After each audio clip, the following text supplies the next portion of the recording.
prends ma petite feuille, c'est fait. Je vais passer tout de suite à l'attitude que vous devez avoir en classe et comment on va faire pour que tout se passe bien ensemble. Je vous montre le petit tableau que j'ai prévu d'utiliser avec vous. Je vais prévenir vos familles à toutes les heures de cours, à la fin de chaque heure de cours. Vos familles seront prévenues individuellement du comportement que vous avez eu en cours. Donc à la fin de chaque heure de cours, vos parents seront au courant. Ils vont voir apparaître sur Pronote soit un petit point vert, soit un petit point rouge. Facile, point vert c'est que ça a été, point rouge c'est que ça n'a pas été. Hein, le message il est facile pour les parents. Et moi je vous explique comment je vous mets ce point vert, ce point rouge. Donc je vais utiliser un tableau comme celui-là. Alors je l'agrandis un petit peu. Tac, voilà. Ici, pour le moment, je n'ai pas mis vos noms encore. Il y aura vos noms, vos prénoms. La liste de la classe. Vous démarrez tous avec une case verte, un encouragement. Parce que moi, je considère qu'au début de la séance, vous êtes tous prêts, vous venez ici pour bosser, vous êtes tous prêts à travailler, tout va bien, vous avez un encouragement. Et moi, je vous encourage, à chaque début d'heure, à garder votre encouragement jusqu'à la fin de l'heure. Évidemment. Donc cet encouragement, vous avez toutes les chances de le garder. Normalement, c'est sans problème, si vous avez l'attitude qui permet à tout le monde de travailler. Alors, l'attitude qui permet à tout le monde de travailler, ça va être que vous puissiez travailler, que vos camarades puissent travailler, et que moi, je puisse travailler et vous aider. Hein, voilà ce qu'il va falloir faire pour garder la case en vert. Si jamais il y a un élève qui fait trop de bavardage, par exemple, je suis obligée de m'arrêter. Je suis obligée de m'arrêter, donc moi, ça me pose un problème parce que ça me déconcentre. J'oublie ce que j'étais en train de raconter. Ça me prend du temps, ça me prend de l'énergie. Je ne peux plus aider les autres élèves. Imaginez, je suis en train d'aider un tel ou un tel. Je me tourne, je regarde avec lui. S'il y a le bazar derrière moi dans la salle, bah, tout de suite, je ne peux pas faire les deux à la fois. Donc, je ne peux plus venir vous aider individuellement. Et pour que vous puissiez progresser, j'ai besoin de venir vous voir, chacun. Donc, il faut que je puisse faire ça. Pour que je puisse faire ça, il faut que je vous fasse confiance, c'est-à-dire que quand je suis tournée vers vous à vous donner une explication individuelle perso, bah, dans le reste de la classe, derrière moi, ce n'est pas le bazar. Et au contraire, vous avez tous des trucs, vous savez ce que vous faites, vous savez comment vous avancez, etc. Donc, il faut que cette attitude-là, elle soit possible, elle fonctionne. Donc, s'il y a un élève qui parle et qui me prend de mon temps, qui me prend de mon énergie, ça ne marche pas. Je vous avertis une fois, en mettant une petite coche comme ça, je fais une remarque. Quand je fais une remarque, vous gardez encore la case en vert. Vous gardez encore l'encouragement avec une remarque. Mais vous êtes prévenus. Deuxième remarque, l'encouragement, il se transforme en observation. Là, ça y est, il y a le point rouge aux parents. Normalement, on s'arrête là. L'observation, souvent, je vous dis aussi, je vous mets à une petite table par ici. Je vous donne un coloriage parce que vous n'êtes pas capable de suivre le cours normalement. Vous vous occupez tranquillement, silencieusement. Si jamais ça ne marche pas, ben, je ne peux pas vous garder parce que tout le reste de la classe ne peut pas travailler. Et donc, si ça ne marche pas, ben, je suis obligée de faire une exclusion. Alors, l'exclusion de classe, c'est vraiment exceptionnel, normalement.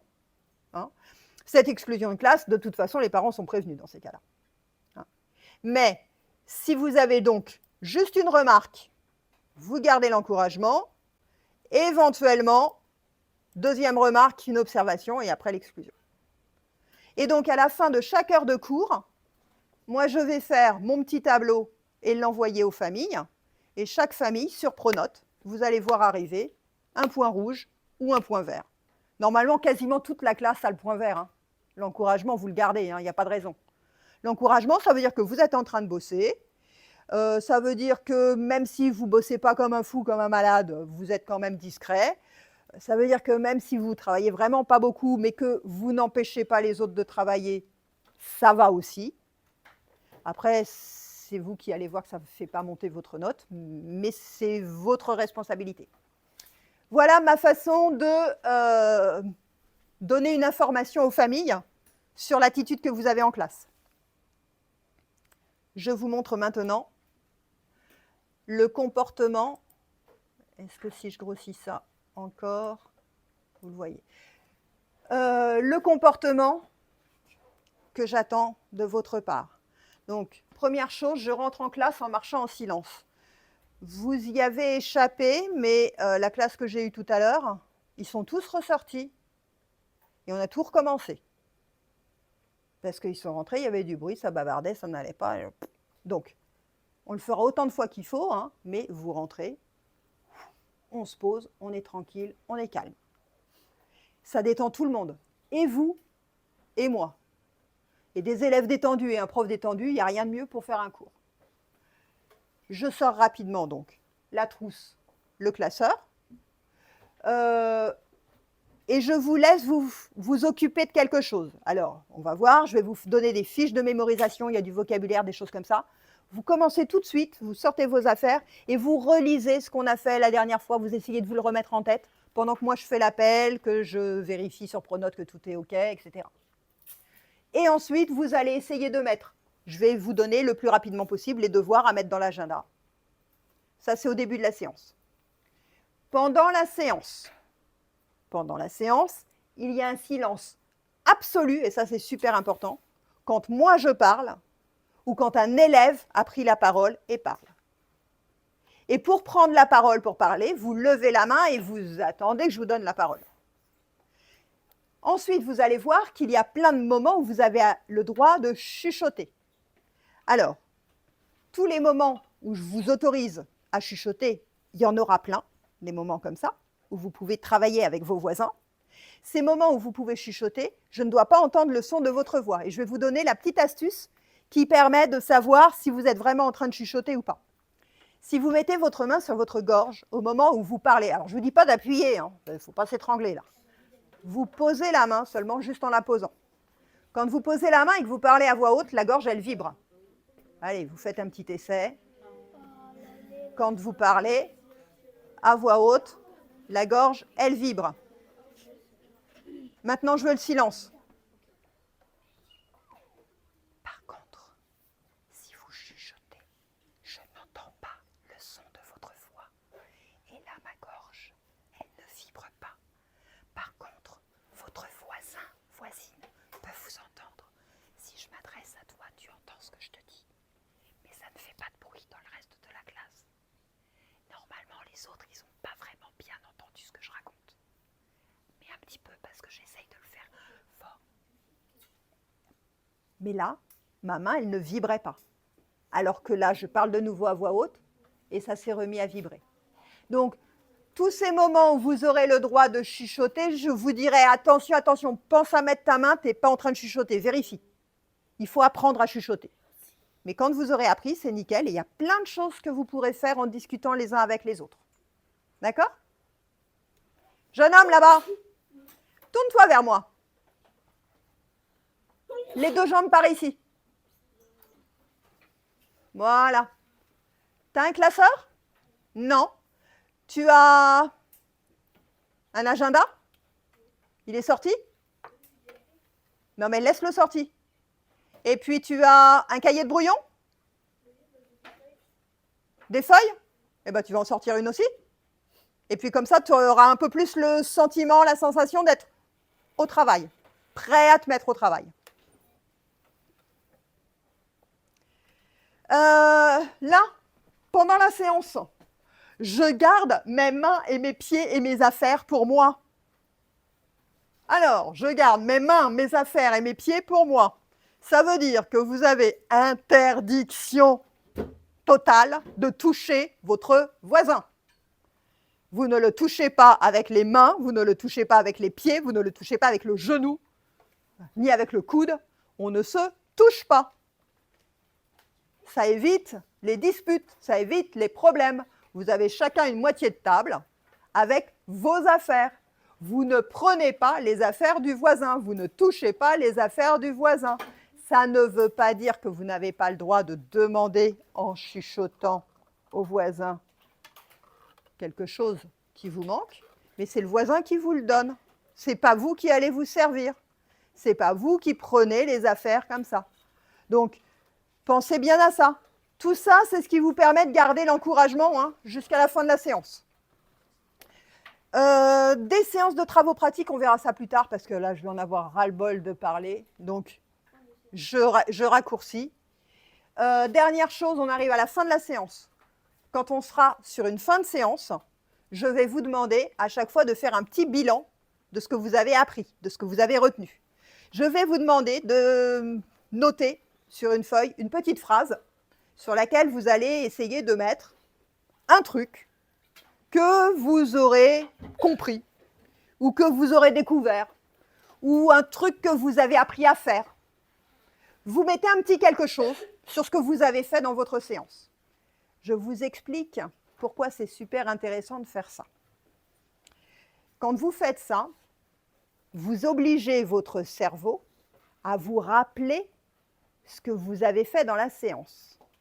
Et en obligeant votre cerveau à se rappeler de ce que vous avez fait dans la séance, eh bien votre cerveau, il se met à mémoriser, à retenir dans la mémoire ce que vous avez fait dans la séance. Et si vous faites ça à la fin de chacune de vos séances de cours, eh bien vous allez voir que le travail à la maison pour apprendre une leçon, il devient tout petit facile à faire parce que vous avez déjà fait une partie du travail pendant le cours à la fin de la séance. Tout ce que vous allez écrire à la fin de la séance en vous disant « alors j'ai appris ça, j'ai retenu ça et j'ai fait ceci », tout ce que vous allez écrire là, pas besoin de le réapprendre, ça sera déjà dans votre mémoire. Donc vous voyez que c'est super intéressant pour vous, ça vous fait gagner beaucoup de temps, ça vous fait faire beaucoup moins d'efforts de faire ce petit travail-là à la fin de la séance, plutôt que on court vite, on se débarrasse de tout, on range ses affaires, on se précipite dehors et on oublie tout de suite ce qu'on a fait. Et alors à la maison, après, on reprend le cahier, on a tout oublié, on ne sait plus ce qu'on a fait. Si vous le faites juste à la fin de la séance, donc j'essaierai de vous laisser un petit moment pour faire ce travail-là, et vous verrez que le travail d'apprentissage sera beaucoup plus facile ensuite. OK ? Voilà pour cette partie-là. Je regarde où j'en suis. Ça, l'emploi du temps, on a vu. Le matériel, on a vu. L'attitude, on a vu. Je vous ai parlé de la notation, non? Pas encore, à vous. Oh, qu'est-ce que j'ai comme chose à raconter? C'est long, c'est long, c'est long. Bon, je vous en dis quand même quelques mots pour savoir à quelle sauce vous allez être mangé. Ouais, bon, c'est une expression. Pour savoir comment je vais vous noter. Vous n'allez avoir avec moi qu'une seule note et vous ne l'aurez qu'à la fin du trimestre. Et c'est une note qui va montrer ce que vous avez appris. Donc ça veut dire qu'en début de trimestre, là, tout le monde démarre à 7 sur 20. C'est pas beaucoup hein, pour le démarrage. Mais en même temps, si vous êtes venu dans la salle de classe, vous avez quand même 7. À partir du moment où vous venez avec moi, allez, je vous mets au moins 7 sur 20. Et puis cette note, qui est à 7 sur 20 au démarrage, il va falloir la faire monter. Et je vais vous expliquer comment vous allez la faire monter, cette note. Pendant tout le trimestre, vous allez apprendre des choses. Et tout ce que vous allez apprendre, il va falloir me montrer que vous avez appris des choses. Donc à chaque fois que vous me montrez que vous avez appris un truc, je vous fais monter votre note. Ça veut dire que dès que quelqu'un a appris quelque chose, il me le dit, je vous mets, alors moi j'appelle ça des briques. Des briques, c'est parce qu'on les empile, comme pour construire un mur. Hein. Je vous donne des briques virtuelles, hein, et ces briques qui permettent de construire votre mur de connaissances me montrent ce que vous avez appris et donc à quelle note vous allez arriver. Pour moi, il y a un travail minimum, indispensable et obligatoire à faire. On ne peut pas travailler correctement si on n'a pas appris le minimum du cours. Et le minimum du minimum d'apprendre le cours, ce travail-là, c'est un travail qui va être obligatoire pour atteindre 10. Ce travail qui vous permet d'atteindre 10, qui est le travail minimum que normalement tout le monde doit réussir, hein, ce travail-là, pour me montrer, pour me prouver que vous avez appris votre cours, eh bien moi je vais vous donner des QCM. Des QCM, c'est des questionnaires à choix multiples, c'est des petites questions. Je vais vous les mettre sur un truc qui est à côté de Pronote, qui s'appelle Elea, et que vous allez pouvoir consulter. Vous allez avoir ces petites questions qui arrivent. Et ces QCM, il faut les avoir tous réussis pour arriver à 10. Alors, les QCM, il faut tous les avoir réussis pour arriver à 10, mais vous allez voir que les QCM, c'est toujours les mêmes questions. Il y a les réponses, et vous pouvez les faire autant de fois que vous voulez. Donc, vous pouvez vous entraîner autant de fois que vous voulez. Donc, si vous ratez le premier, bah, c'est normal, c'était le début, il faut apprendre. Vous le refaites une fois, vous le refaites 2 fois, vous le refaites 10 fois, vous le refaites 20 fois. Mais normalement, tout le monde finit par réussir. Donc, normalement, tout le monde finit par arriver à 10 sur 20. Parce que c'est toujours les mêmes questions qui reviennent.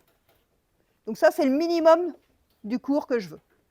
Et ensuite, je vous ai dit, je vais vous donner des briques à chaque fois que vous me montrez que vous avez appris des choses. Donc après, il y aura des petites interros. Les petites interros, il y en aura tous les 15 jours. Tous les 15 jours, vous aurez une interro.